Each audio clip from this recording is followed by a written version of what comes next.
우리가 잘 아는 것처럼 이 역대상은 특별히 다윗이 성전을 건축하는 이야기입니다.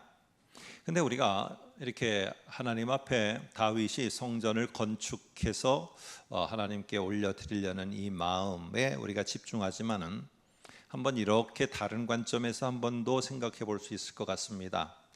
왜 하필이면은 다윗이 이때에 이 타이밍에 성전을 건축하려고 했을까 하는 것입니다. 왜 이 타이밍이었을까 하는 것을 우리가 먼저 염두에 두고 오늘 이 성전 건축의 이야기의 배경이 될 수 있는 하나의 이 정치적인 스토리를 잠시 우리들의 마음속에 갖고 있어야지 이 다윗이 성전을 짓는 이야기에 좀 중요한 내면의 의미와 메시지를 찾을 수 있습니다. 먼저 우리가 그것을 이해하기 위해서 이 11장 3절을 보면은 이런 배경을 우리들에게 소개를 합니다. 한번 볼까요? 이에 이스라엘의 모든 장로가 헤브론에 있는 왕에게로 나아가니 헤브론에서 다윗이 그들과 여호와 앞에 언약을 맺음에 그들이 다윗에게 기름을 부어 이스라엘의 왕으로 삼았더라 라고 이렇게 말합니다. 자, 여기에서 보면은 우리가 알 수 있는 것은 이 다윗이 처음부터 이스라엘 전체의 왕이 된 것은 아니라는 것을 알 수 있습니다. 오늘 역대기에서는 이 사실을 이렇게 간략하게 모든 걸 생략하고 이스라엘의 왕이 되었다라고 이렇게 하지만은 오늘 사무엘서나 이런 데를 보면은 조금 더 구체적으로 설명을 하고 있습니다. 자, 그런데 여기에서도 우리가 짐작해 볼 수 있는 걸 보니까 이스라엘을 대표하는 지파의 장로들이 왕에게로 갑니다. 근데 그 왕은 다윗 왕이고 이 다윗 왕은 이미 헤브론에서 왕이 되어 있었습니다. 이런 사실을 볼 때 이 다윗은 처음에는 자신의 지파인 유다 지파에만 왕이었습니다. 그래서 헤브론에다가 자기의 궁을 갖고 그리고는 거기에서 유다 지파만 통치하는, 그러니까 이스라엘 전체가 아니라 일부의 왕이었습니다. 근데 오늘 이 11장 3절에서 무엇을 말하느냐 하면은 오늘 이때를 기점으로 해서 이 12지파를 대표하는 장로들과 약속을 맺으며 이스라엘 전체의 왕이 되는 순간, 이게 바로 11장 3절에 우리들에게 알려주는 배경입니다. 자, 그러면 이렇게 온 이스라엘의 왕이 되었을 때 오늘 다윗이 저희가 다윗이라면은 무엇을 먼저 생각하겠습니까? 이렇게 이스라엘이라고 하지만은 이스라엘은 12개로 쪼개진 나라입니다. 지파가 12개니까. 그런 12개로 쪼개진 나라에 내가 왕이 되었어요.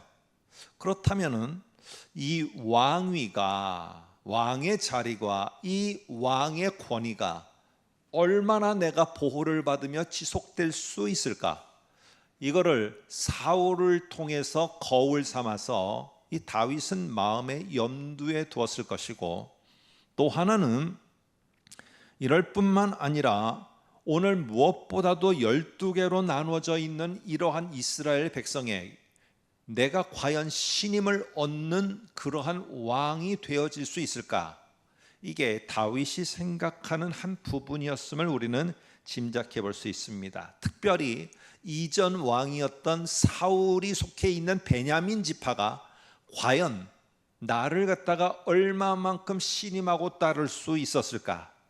이거를 고민하면서 이거를 생각한 다윗, 요때의 요런 배경과 맞추어서 성전을 지어야겠다 하며 성전 건축 계획이 오늘 여기에 등장을 하고 있다는 사실을 우리가 같이 맞물려 생각하면서, 그렇다면은 다윗의 성전 건축의 의도는 좀 더 내면적으로, 표면적으로는 하나님이 기뻐하시는 성전을 건축해 올려드려야겠다라고 하지만 이 다윗이 가지고 있는 내면 세계에 조금 더 우리가 들여다봐야 될 의도는 무엇이 있고, 그 의도를 간파한 하나님은 그런 다윗에게 어떤 반응을 보여주셨을까? 그래, 너 잘했다 이러셨을까? 아니면 어떤 반응을 보였을까? 그 의도를 아신 하나님은, 그리고 그 의도를 알고 말을 하신, 말씀을 전달하신 그 하나님의 말씀의 의미는 뭘까? 나는 과연 그러면 거기서 자유로울 수 있을까? 등등을 오늘 이 17장을 통해서 한번 같이 생각해 보겠습니다. 여러분, 다윗 자신은 백향목으로 만든 궁에 있는데 이 하나님의 궤는 그보다 못한 천막에 있다는 것이 안타깝다라는 게 바울이 표면적으로 드러낸 사실입니다. 그래서 1절에 보면은 이렇게 말합니다. 다윗이 그의 궁전에 거주할 때 다윗이 선지자 나단에게 이르되 나는 백향목 궁에 거주하거늘 여호와의 언약궤는 휘장이라고 우리 성경에 번역되어 있지만은 장막, 천막입니다. 이 장막 아래에 있도다라고 이렇게 자기의 의중을, 자기의 이러한 마음을 슬쩍 나단에게 말합니다. 그랬더니 나단이 2절에 이렇게 답을 합니다. 한번 2절을 볼까요? 나단이 다윗에게 아뢰되 하나님이 왕과 함께 계시니 마음에 있는 바를 모두 행하소서라고 말합니다. 이 다윗이 뭘 하려고 했는가? 우리는 알아요. 성전 지어서 하나님께 올려드리려고 했다. 그런데 오늘 구체적으로 4절에 보면은 집을 건축하지 말라고 하는 것과 1절을 같이 맞물려 보면은 하나님의 언약궤를 둘 집을 짓고자 하는 마음, 이게 다윗이 마음에 품고 있었던 것이었다라는 걸 우리에게 소개합니다. 자, 그런데 이런 외형적으로 보면은 다윗이 성전을 지어서 이 하나님의 언약궤 법궤를 둘 이 집을 짓는 거, 하나님이 기뻐하시기 원하셨을 것이다 하고 하나님이 기뻐하시는 일을 이 다윗은 했어요. 그러면 이런 성전을 지어드리고자 하는 계획은 하나님이 볼 때 기뻐하는 것이고, 다윗은 하나님을 기쁘시게 하는데 성공한 사람입니까? 조금 더 우리들과 관련해서 한번 볼까요? 하나님이 너무너무 기뻐하시는 것 같은 일들이 벌어집니다. 내가 마음에 품고 계획했던 일들이 너무나 순조롭게 진행이 되어집니다. 내 자녀들이 나가고자 하는 길들이 너무 순조롭게 잘 풀려갑니다. 그리고 거기에는 내가 하고자 하는 그 일들에 정말 많은 사람들이 동조해주고 협력해주고, 심지어는 재정까지도 길이 열려서 여기저기에서 재정적인 후원도 내가 받게 되어집니다. 그리고 모든 하는 일마다 일사천리로 다 움직여 가고 있습니다. 그러면 이게 하나님이 기뻐하는 것입니까? 이 모든 것들이 다 잘 되고 있는데, 하나님을 위하는 것으로 일을 하는데 다 잘 되고 있어요. 그러면 하나님이 볼 때 너무 잘했다, 너는 너무 잘하고 있다, 너는 너무 잘한 사역을 하고 있다, 하나님은 이렇게 말씀을 하셔야 되는 거 아닙니까? 그런데 오늘 모든 게 잘 되어가고 왕이라는 이스라엘의 대표적인 신분, 선지자라는 대표적인 신분 둘이가 의기투합해서 모두가 좋다 했으면은, 그것도 다른 왕도 아니고 하나님이 마음에 합한 다윗 왕이라면, 그것도 다른 선지자가 아니라 나단이라는 선지자라면, 이 둘이 마음이 합했으면은 하나님이 기뻐하시고 니네들 정말 잘한다라고 말씀해 주셔야 되는 거 아닙니까? 그러나 성경을 자세히 들여다보면은 이 두 사람이 실패한 게 있습니다. 한번 2절을 다시 보시면은 나단이 다윗에게 이런 말을 합니다. 하나님이 왕과 함께 계시니라고 해요.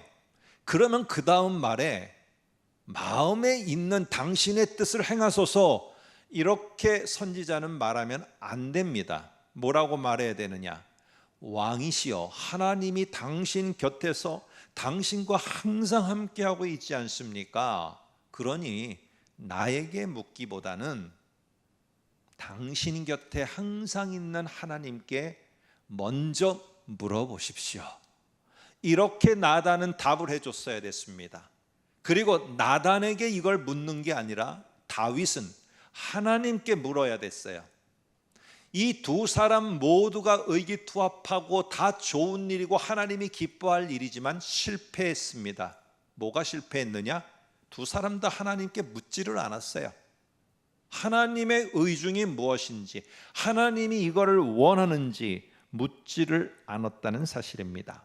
여러분, 아무리 일이 잘 되고 아무리 사역이 잘 돼도 거기에 하나님을 향한 물음과 그 하나님에 대한 말씀에 들음이 없이 순종이 없는 잘됨은 하나님이 볼 때 실패하고 있는 겁니다. 실패하고 있는 것. 이건 실패예요, 실패. 일은 성공인지 모르지만 하나님과의 관계는 실패입니다. 이 둘 사이에는 이런 모습이 부재한 상태였어요. 여러분, 다윗은 이런 사람이 아니었습니다. 지난주에 말한 것처럼요, 이러다가 이 하나님께 내가 묻고 들어야겠다, 이게 내가 생각하는 거, 이게 하나님이 원하는가, 이런 게 아니라 내가 묻고 하나님께 들어야겠다는 걸로다가 회복이 되어서 블레셋과의 전투를 앞두고 다윗은 하나님이여, 제가 블레셋과 싸우러 올라가는 게 맞습니까? 이거를 하나님께 먼저 묻고 하나님께 동의를 구하고 하나님이 허락을 해서 결국 블레셋과의 싸움을 향해 나아가게 됩니다. 근데 지금 또 여기서 이런 정치적인 어떠한 배경과 관련된 타이밍에 의해서 성전을 건축해야 되겠다, 세워야 되겠다 했으면은 먼저 두 사람 다 하나님께 물어야 됐어요. 하나님께 묻고 기다려야 됐는데 나단도 이거를 지적해 주지 못했고 다윗도 이것을 하지 못했습니다. 다윗의 내면에는 하나님이 기뻐하시는 일이야, 하나님이 너무 좋아하시는 일이야, 맞아요, 표면적으로는. 그런데 이 다윗의 내면 세계에는 또 다른 아까 말했던 정치적인 배경과 함께 의도가 담겨져 있음을 알 수 있습니다.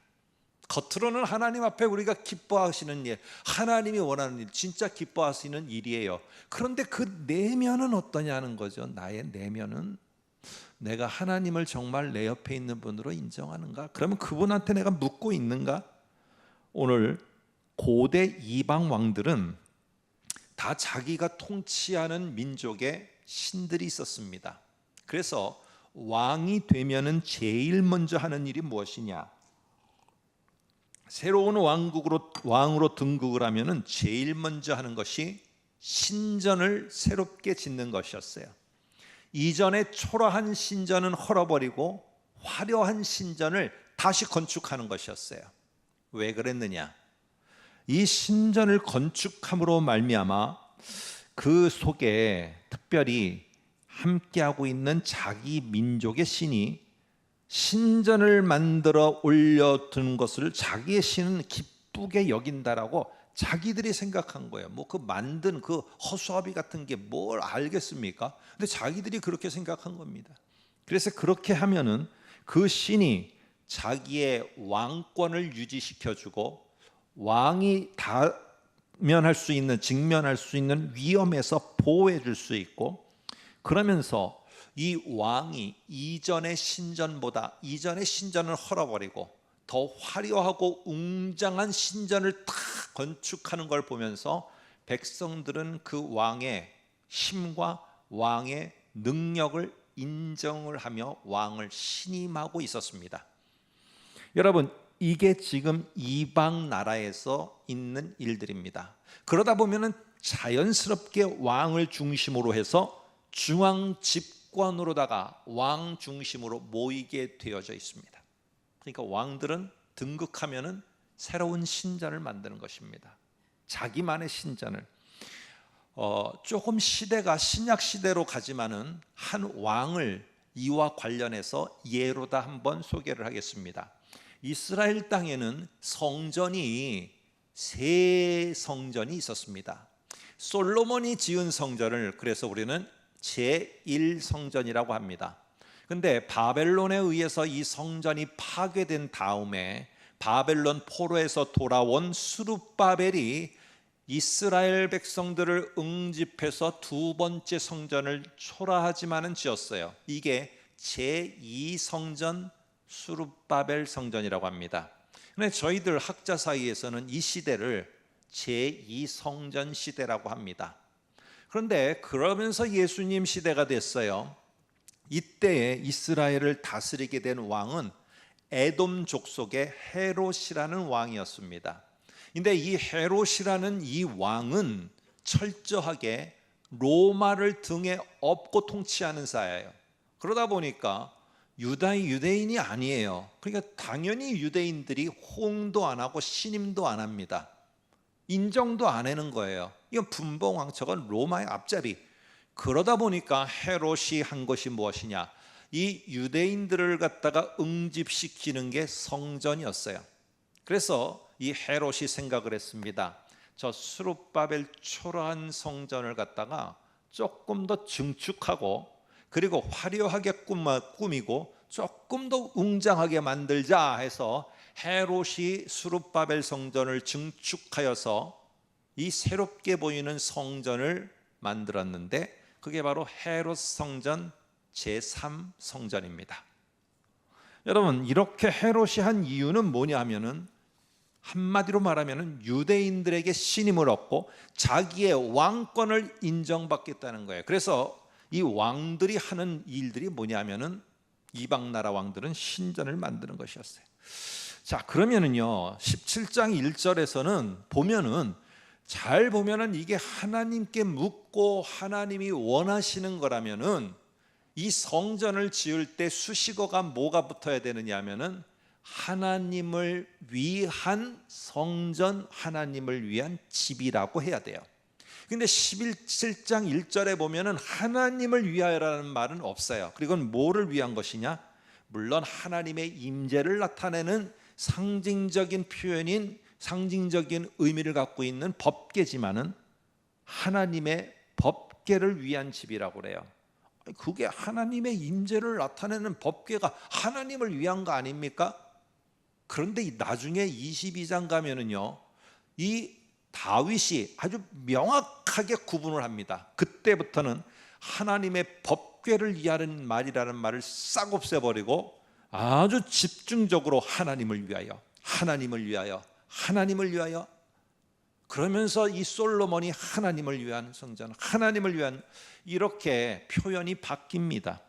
오늘 이 속에 분명히 하나님을 기쁘시게 하려는 의도는 있었지만 다른 한편으로 이 다윗에게는 무슨 마음이 있었느냐?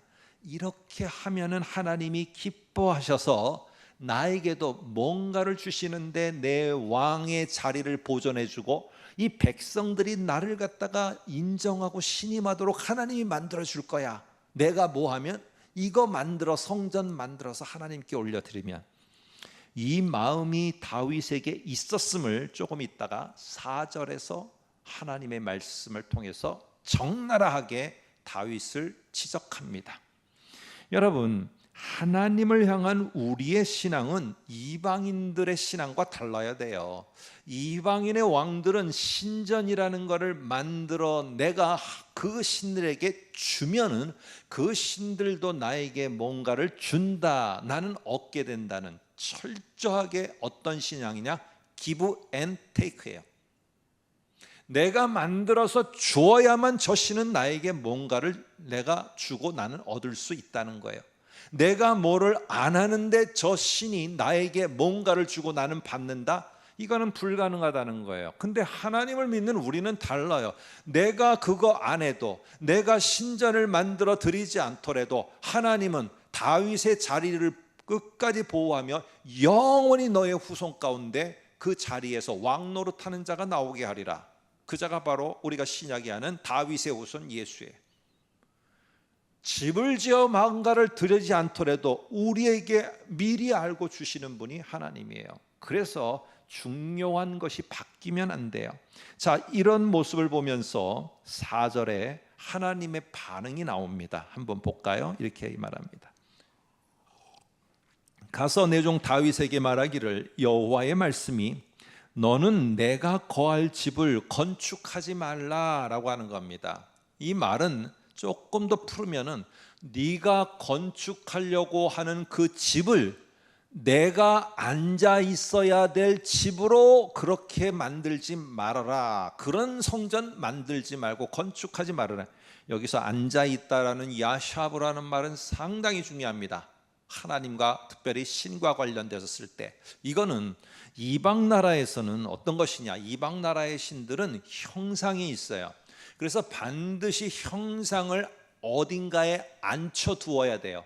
그래서 이방 신의 형상을 앉혀두는 집, 이게 신전이에요. 그런데 오늘 이 하나님이 이 말씀을 하면서 뭘 지적하고 있느냐, 이 다윗의 의중을 갖다가 꿰뚫어 보고 있는 거예요. 조금 더 참고하기 위해서 사무엘하 7장 5절을 볼까요? 거기에 이렇게 말합니다. 네가 나를 위하여 내가 살 집을 건축하겠느냐? 이 말은 원문을 따라 조금 더 정확하게 번역하면 이런 말입니다. 네가, 하나님이 나를 위한다고 하고 내가 기뻐하는 걸 한다고 하면서 내가 앉아 있을 집을 지으려고 하는데 이게 너 지금 옳은 거냐? 라고 말합니다. 그러면 앉아 있을 집이라는 이 말은 뭔가 지금 잘못하고 있다라는 걸 알려주는 거예요. 이게 다윗의 마음에 품고 있었던 의중입니다. 그게 무엇이냐? 다윗을 고쳐줘야 되는 거야. 이방의 왕들은 신전을 만들고 그 안에다가 자신들의 신의 형상, 이 우상을 앉혀두었어요. 그리고 거기에 제사를 했습니다. 목적은 뭐냐? 이렇게 해야지만 그 신이 나를 지켜주고 보호한다는 거예요. 그래서 오늘 다윗에게 지적하고 교정해주는 하나님의 의도는 뭐냐? 너는 왜 나를 앉아있는 이방신처럼 여기며 이방신들을 갖다가 앉혀두는 그 집을 만들듯이 너 왜 그 집을 만들려고 하느냐?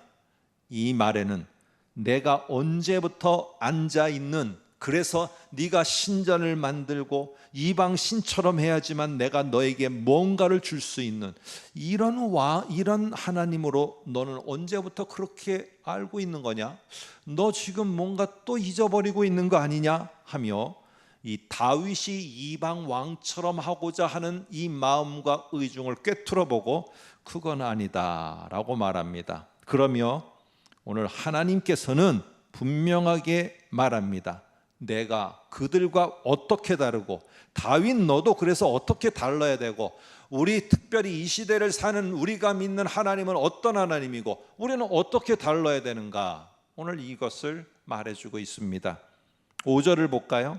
내가 이스라엘 애굽에서 올라오게 한 날부터 오늘까지 집에 앉아있지 아니하였다. 나는 앉아있는 저 이방에 만들어진 신들이 아닌 다른 하나님이라는 겁니다. 뭐가 다르냐? 이제 7절부터 10절까지 계속 성경을 보려고 합니다. 거기에 내가라는 말을 집중해 주시기 바랍니다. 7절, 내가 너를 목장 곧 양떼를 따라다니던 목동이라는 막내라는 보잘것없는 데에서 데려다가 내 백성 이스라엘의 주권자로 삼을 때도 내가 네 곁에 있었다. 나는 어디에 앉아 있지 않아. 네 곁에 항상 있는 거야. 그리고 네가 어디로 가든지 8절, 내가 너와 함께 있어 네 모든 대적을 네 앞에서 내가 멸하였은즉 세상에서 존귀한 자들의 이름 같은 이름을 내가 네게 만들어 주리라. 네가 언제 나한테 뭐 만들어서 뭔가를 집을 만들고 신전을 만들어서 내가 언제 너와 함께하고 그러면서 너를 갖다가 승리케 하고 존귀한 이름을 얻도록 내가 그렇게 해줬느냐? 다 그런 거 아니다. 그냥 내가 너를 그렇게 왕으로 삼았고 내가 너에게 항상 함께하고 있는 거야. 여러분 10절, 또 내가 네 모든 대적으로 네게 복종하게 하리라. 내가 그냥 하는 거야. 네가 뭘 해서가 아니야. 기브 앤 테이크가 아니야. 내가 그냥 너에게 주는 거야. 그러면 말합니다. 또 내게 이르노니 여호와가 너를 위하여 한 왕조를 세우리라. 네가 나를 위해서 집을 짓지 않아도 여기 왕조의 원래 문자적인 의미는 집입니다. 내가 너를 위해서 집을 만들어 줄게. 그런데 그 집이라는 말 말고도 왕조, 왕위라는 말이 있습니다. 네 왕위가 세워지도록 해줄게. 그런데 네 왕위가 그냥 끝나는 게 아니라 12, 14절에 그의 왕위를 영원히 견고하게 내가 해줄게. 네가 나를 위해서 집을 짓지 않아도 내가 너를 위해서 해줄게. 여러분, 여기에 강조하는 게 내가 하나님이 내 곁에서 하나님이 먼저 해주신다는 거예요. 먼저 내가 해줄게. 내가 너의 왕위를 세워주고 너의 왕위가 견고하게 되고 네 왕위가 영원히 되도록 내가 해줄게. 여러분, 내가 하는 게 아니라 하나님이 해주시고 하나님이 내 곁에 있다는 게 이게 확신이 드는 신앙이면은 어떤 일을 할 때 이게 다윗이 잊어버리지 않은 자신의 모습이라면은 내가 어떻게 해서 여기까지 왔는가? 내 곁에 하나님이 있었지. 이게 흔들리지 않는 사람은 반드시 나타나는 게 내 옆에 있는 그분을 존중하고 그분을 인정하고 어려운 말로 이 모든 것들을 총괄하는 하나님을 경외함이 그 속에 있으면 반드시 물어요. 반드시. 하나님을 요즘 표현을 하면 유령 취급 안 해요. 어떻게 내 삶에 내 곁에 한순간도 떨어지지 않고 함께 했던 하나님이고 지금 이 어두운 길을 가고 있는데도 내 곁에 있는 건 오직 유일하게 하나님이라는 게 인정이 되는데 어떻게 그분에게 묻지 않고 그분의 말을 듣지 않고 내 생각과 판단을 하면서 하나님을 유령 취급 없는 분처럼 취급할 수 있겠습니까? 없어요. 내가 정말로 그분을 믿고 확신하면은 묻습니다. 내 생각과 판단과 내 모든 가야 될 방향이 정확하게 내가 알고 있어도 묻습니다. 물어요. 하나님께 물어요. 명확하게 이 일이 확신이 있어도 묻지 않는다면 하나님을 믿는다 하지만은 하나님을 기쁘시게 한다 하지만은 하나님을 저 멀리 두고 내 일을 하고 있는 것입니다. 오늘 바울을 정말 교정하고자 하는 하나님의 깊은 의도는 무엇이냐? 바울 속에 있는 하나님을 기쁘게 한다 뭐 한다고 하지만은 진짜로 그가 또 부재한 상태로 가는 하나님을 내 곁에 있는 분으로, 그래서 내가 묻고 듣고 순종해야 되는 삶을 잊어버리고 있는 다윗을 다시 한번 일깨우고 있어요. 이런 다윗이 내가 또 이걸 잊어버렸네. 이렇게 해서 내가 블레셋과의 싸움에서 물었는데 지금 또 이거를 내 마음대로 하고 있네. 이 사실을 깨닫게 되고 하나님이 내가 했지 않느냐, 내가 할 거다 약속을 주시니까 그걸 듣고서는 하나님이여, 내가 그 말을 들으니까 또 내가 실수한 게 나타나네요. 자, 이제 다윗이 회복됩니다. 25절을 보십시오. 17장 25절. 나의 하나님이여, 주께서 종을 위하여 왕조를 세우실 것을 이미 듣게 하셨으므로. 이 말씀을, 이 약속들을 다 듣다 보니까 내 곁에 있는 하나님이네요. 그래, 내가 지금 뭐를 지금 잘못하고 실패했는지 알겠습니다. 하나님, 당신께 내가 묻지 않았고 내가 듣지 않았고 그걸 따라서 하지를 않았네요. 이 자신의 솔직한 고백과 함께 자기가 그런 삶으로 회복해 가겠다는 결단의 기도, 이게 16절 이후에 나오는 다윗의 기도인데 25절을 보면 이렇게 말합니다. 다시 보시기 바랍니다. 나의 하나님이여, 주께서 종을 위하여 왕조를 세우실 것을 이미 듣게 하셨으므로 주의 종이 주의 앞에서 이 기도로 간구할 마음이 생겼나이다 라고 하며 자기와 하나님의 관계를 주와 종으로다가 표현합니다. 이 기도 내용 속에 종이라는 말이 상당히 많이 반복해서 나옵니다. 이 말은 뭐냐? 주인에게 종은 절대로 종이 이거 하면은 주인이 기뻐할 거야 하면서 주인의 명령 없이 아무리 주인이 기뻐할 거라고 자기 마음대로 안 합니다. 절대로 안 합니다. 이 종은 주인에게 먼저 묻습니다. 제가 이렇게 하려고 합니다, 주인이요. 그런데 주여 어떠십니까? 이렇게 하는 게 당신에게 정말 유익합니까? 당신에게 정말로 이게 기쁨이 됩니까? 내가 볼 때 그거는 너의 마음은 다 알고 네가 그렇게 계획한 것도 다 알고 그게 나를 위한 것도 아닌데 아닌 것 같다. 나는 그거 기뻐하는 게 아니다. 그러면 어떻게 하면 될까요? 이렇게 하거라. 알겠습니다 하면은 그 모든 나의 생각과 계획과 모든 확실했던 것도 내려놓고 주께서 가르쳐 주시는 대로 그대로 따로 행하는 것, 이게 종입니다. 그래서 이 기도의 내용 속에 자신을 철저하게 주인 앞에 있는 종으로다가 표현합니다. 그래서 내가 뭘 잘못했는지도 알아요. 다윗은 내가 주인 앞에 묻지 않았구나. 그러면 어떻게 해야 될 것인가 또 정확하게 깨닫습니다. 결국 이렇게 깨달은 다윗은 17장 1절에서는 여호와의 언약궤를 위하여, 언약궤를 위한 것 이렇게 말하지만은 그가 이런 기도와 더불어서 바뀌게 되어지는 모습이 22장에 나옵니다. 이 성전을 짓는 것 앞에, 성전 앞에 수식어를 뭘로 바꾸느냐? 여호와의 언약궤를 위하여가 아니라 수식어를 바꿉니다. 다윗이 이르되 내 아들 솔로몬이 어리고 미숙하고, 그 다음 말입니다. 여호와를 위하여 건축할 성전이에요. 그래서 이때 22장에서는요 여호와를 위하여, 여호와를 위하여 이 말을 계속 반복을 합니다. 여러분, 여호와 하나님을 위한다, 나를 위한다. 나를 위하는데 우리의 자녀들이 선물을 줘요. 그러면 선물을 받고 그것이 나를 위한 것인 거에 기뻐해요. 그러나 거기에는 약간 더 많이 부족한 게 있습니다. 정말로 누군가를 위한다면은 이게 저 사람에게, 저에게 정말로 위하는 것일까? 기뻐하는 것일까?